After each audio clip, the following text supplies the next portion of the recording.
3 times marriage అవ్వటం, ఒక ఆమె చనిపోవటం, ఇట్లా కొన్ని నేరప్రవితమైన వ్యవహారం ఉందండి అతనికి. ఓకే, అది సో అంటే అక్కడ ఒక జనరల్గా ఏంటంటే అక్కడ ఏంటంటే మామూలుగా మన ఇన్ఫార్మర్ లాగా అక్కడ కూడా సివిక్ పోలీస్ అనేది అపాయింట్ చేసుకుంటారు మామూలుగా బెంగాల్లో, అది ఒక సిస్టమ్ ఉంటుందండి. సో దాని ప్రకారం ఇతను ఆ పోలీసు పేర్లు చెప్పి అందరినీ భయభ్రాంతులకు గురి చేయటం, రకరకాలుగా వ్యవహరించడం కూడా జరుగుతూ ఉంది. సో ఇక్కడ మనం ఒకసారి అసలు కోణం ఆలోచిస్తే, అంటే జరిగిన సంఘటన అనేది ఒక పక్కన పెడితే అసలు ముందు దాంట్లో ఇతనికి ఎలాంటి రైట్ లేదు, ఇది హాస్పిటల్కి వెళ్ళటం చేయటం, అక్కడ ఎంత లీనియస్ వాళ్ళు ఇచ్చారనేది మనకు అర్థమవుతుందండి. అవును, అదొకటి. ఇప్పుడు మీరు అన్నట్టుగానే అతను పోలీసు కాదు కానీ సివిలియన్కి సంబంధించిన పోలీసు వారు. అవును, ఇక్కడ కూడా ఇప్పుడు ఈ రోజు మీరు అన్నట్టుగానే నాట్ గిల్టీ అని చెప్పటం, ఇవన్నీ చూస్తే అక్కడ ఏమైనా ఇంటరాక్షన్గా జరుగుతుందా అనేది మనం ఒకసారి అంటే జస్ట్ అనుమానం మాత్రమే. అవును. సో నేనేమంటున్నానంటే దీనికి సంబంధించి సిబిఐ ఎంక్వైరీ చేయాలని చెప్పేసి సిబిఐ దీని మీద ఇన్వెస్టిగేషన్ చేయాలని జరుగుతూ ఉంది. అది కనుక సిబిఐ కనుక దీన్ని టేకప్ చేస్తే దీన్ని ముందుకు తీసుకెళ్లే అవకాశం ఉంటుందని నా అభిప్రాయం, నా ఎక్స్పీరియన్స్ నేను చెప్తా ఉన్నాను. ఇక్కడ అంటే మరొక విషయం, ఇప్పుడు సర్కమ్స్టాన్షియల్ ఎవిడెన్స్ ప్రకారం ఒకరికంటే ఎక్కువ రేపిస్టులు ఉండి ఉండవచ్చని మనకి ఇంకా కూడా తావుందా ఆ ప్రశ్నకి? ఖచ్చితంగా మేడం. ఎందుకంటే ఆ అమ్మాయి యొక్క ప్రైవేట్ పార్ట్స్ ఏవైతే ఉన్నాయో, సో దాంట్లో కొన్ని ఏవైతే తీసుకుంటారు కదా సహజంగా తీసుకున్న, అలాగే ఎక్కువ సిమెన్ అనేది ఎక్కువ ఉంది దాంట్లో. అదే మెయిన్ అది రిపోర్ట్ ప్రకారం నిర్ధారణగా బయటకు వచ్చిందా లేక ఊరికే ఊహాగానాలు అని కూడా మధ్యలో అన్నారు? లేదండి, ఇక్కడ ఎలా ఉంటుందంటే కొన్ని సందర్భాల్లో సుప్రీంకోర్టు ఈరోజు కొన్ని గైడ్లైన్స్ ఇచ్చింది. ఈ కేసులో అమ్మాయి పేరు కానీ ఆ అమ్మాయికి సంబంధించిన కొన్ని వివరాలు ఏవైతే ఉన్నాయో, అంటే ఇప్పుడు మనం పేరు పలకూడదు, రైట్, అలాగే ఆమె యొక్క ఫోటోని ఇప్పుడు ఆల్రెడీ తమ్మునేలు అంతా పెట్టారు, సో అవి తీసేయమని చెప్పేసి. అవును. సో ఈ కొంత గైడ్లైన్స్ ఏవైతే ఉన్నాయో దాని ఉన్నాయి.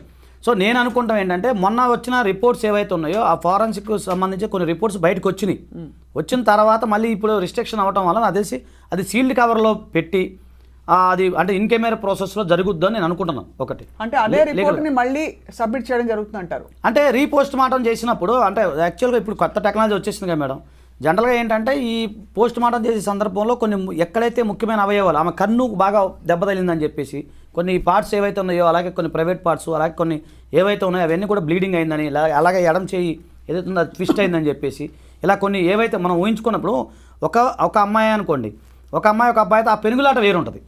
కామన్గా చూడంగానే సీన్ ఆఫ్ అఫెన్స్ మనకు అర్థమైపోతుంది. ఆ వీడియో ఏదైతే ఉందో అక్కడ జరిగిన సంఘటన చూస్తే ఒక్కరికంటే ఎక్కువ ఉన్నారు అనే ఉద్దేశం అనేది కనపడతా ఉంది మామూలుగా. అంటే ఆ అమ్మాయికి లేకపోతే అంత హింసాత్మకమైన ఒక పరిస్థితి తెచ్చుకునే అవకాశం లేదంటారు.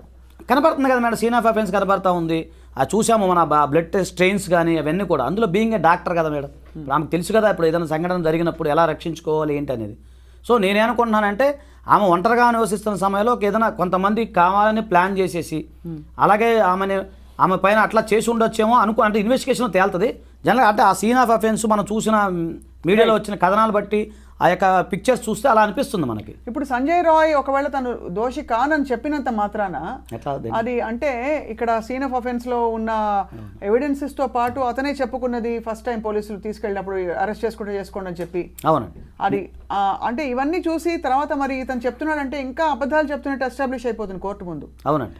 సో మరి అది మరింత చేటు చేయదు అతనికి. ఎందుకు అలా చెప్పుకుంటారు మామూలుగా దోషులు? తెలియదు మేడం. ఇప్పుడు ఏమంటారంటే మామూలుగా పరిభాషలో చెప్తున్నా, మళ్ళీ కొంతమంది భయపడద్దు బాధపడద్దు. ఎందుకంటే మామూలుగా లా పరిభాష ఏమవుద్దంటే accused is innocent until proven guilty. అది అందరికీ తెలిసిన విషయం. అంటే కామన్ మ్యాన్కి కొంచెం అదేంటి ఇలా అంటున్నాడు అనుకుంటారు, కానీ అక్యూజ్డ్ అనే వ్యక్తే అతను. సో ఇప్పుడు అంటే అక్కడ సంజయ్ రాయ్ మీద దృష్టి పెట్టడానికి ప్రధాన కారణం ఏంటంటే ఏదైతే ఇయర్ ఫోన్స్కి సంబంధించినవి కనపడింది, ఆ సీసీ కెమెరాలో అతను ముందుకు వెళ్ళాడు, తర్వాత లేదనేది మనకు తెలిసిన విషయం. సో జనరల్గా ఏంటంటే ఇన్వెస్టిగేషన్ ఏం తేలుతుంది, మెయిన్ ఫోరెన్సిక్ ల్యాబొరేటరీ సంబంధించిన ఇన్వెస్టిగేషన్ అనేది చాలా ముఖ్యం అండి. అలాగే సీసీఎంబీ వాళ్ళు ఇచ్చే ఇన్వెస్టిగేషను, ఎందుకంటే ఎవరైతే అత్యాచారం చేసిన వ్యక్తి, అతని యొక్క సంబంధించిన సీమెన్ కానీ, అతని యొక్క వెంట్రుకలు కానీ, లేదు ఈ కొన్ని సందర్భాలు అత్యాచారాల సంబంధించిన బాధితురాలు కొన్ని సందర్భాల్లో పెనుగులాడుతుంది కదా, గోళ్ళలో ఎవిడెన్స్ కానీ, పెనుగులాటలో కానీ, అలాగే బట్టలకు సంబంధించి ఇవన్నీ ఉంటాయి కదా మేడం. సో అవన్నీ ఎప్పుడైతే టాలీ అవుతాయి అది మీకు లీగల్గా వస్తుంది, ఎస్టాబ్లిష్మెంట్ అవుతుంది. అవును. కామన్గా ఇప్పుడు అతను ఇయర్ బడ్స్ లేవు, సీసీ కెమెరా వెళ్ళి వచ్చాడు వెనక్కి వచ్చాడు అనేది ఒక ఎస్టాబ్లిష్మెంట్ అయితే, అతను నేరం చేశాడా లేదా అనేది ఎప్పుడు ఎస్టాబ్లిష్మెంట్ అవుతుంది అంటే అంటే వాళ్ళు చెప్పిన జనరల్ సర్కమ్స్టాన్సెస్ ఎవిడెన్స్ ఏంటి, సీసీ కెమెరాలో అతను వెళ్ళటమే రావడం తెలిసింది. సో ఇతను చేసిన గ్యారంటీ అనేది ఆ సీసీ కెమెరాలో నిర్ధారణ కాదు కదా. నిర్ధారణ కాదు, కానీ లోపల ఏం జరుగుతుందంటే ఇప్పుడు ఫోరెన్సిక్ రిపోర్ట్స్ లో వచ్చిన గోడలో వచ్చిన DNA మ్యాచ్ కావడం ఇవన్నీ కూడా ఒకవైపు. ఇప్పుడు ఇతరులు ఎవరన్నా ఉన్నారా అని చెప్పడానికి మరి నిర్ధారణగా సీసీ కెమెరా ఫుటేజ్ లో మనకు ఎవరు కనిపించలేదని తెలుస్తుంది. మరి ఏ విధంగా దీనికి అంటే ఒక ప్రూఫ్ దొరుకుతుంది? ఇప్పుడు దాని మీద ఏమండి, దాని మీద అప్పుడు దానికి సంబంధించిన హాస్పిటల్లో కొన్ని అది సెమినారాలు చాలా పెద్దగా ఉండదంట మేడం. సార్ అలాగే దానికి సంబంధించిన వేరే డోర్స్ కూడా ఉంటాయంట మామూలుగా. సో అదొకటి. అలాగే తర్వాత దానికి సంబంధించిన ఏదైనా జరిగినా సెమినార్కి సంబంధించిన ఏదైనా ఉంటే కూడా ఎక్కువ అక్కడ రెస్ట్ తీసుకుంటారంట. అలాగే అక్కడ సంబంధించిన టాయిలెట్స్ కానీ ఇప్పుడు బాత్రూములు కానీ అవన్నీ కూడా దూరంగా ఉంటాయంట. ఇప్పుడు అంటే ఈ సంఘటన జరిగినప్పుడు అంటే మీకు గుర్తుంది లేదో మన సత్యంబాబు కేసు విషయంలో గతంలో మీకు ఐడియా ఉంది కదా మేడం, సత్యంబాబు కేసులో మనం డిస్కస్ చేసుకున్నాం. చూడండి అంటే ఎందుకు చెప్పాల్సి వస్తుందంటే ఆ కేసు నేను ఎందుకు తెర మీదకి తీసుకొస్తున్నానంటే ఆ కేసు కూడా ఆ విధంగానే జరిగింది. ఎందుకంటే ఆ అమ్మాయి యొక్క బాత్రూమ్ దగ్గర నుంచి అంటే అంటే మనం అనకూడదు కానీ ఆ తల్లి మహాతల్లి ఆ చనిపోయిన పాపకి అలా జరిగింది. బాత్రూమ్ దగ్గర నుంచి అమ్మాయిని ఈడ్చుకొని వచ్చారు.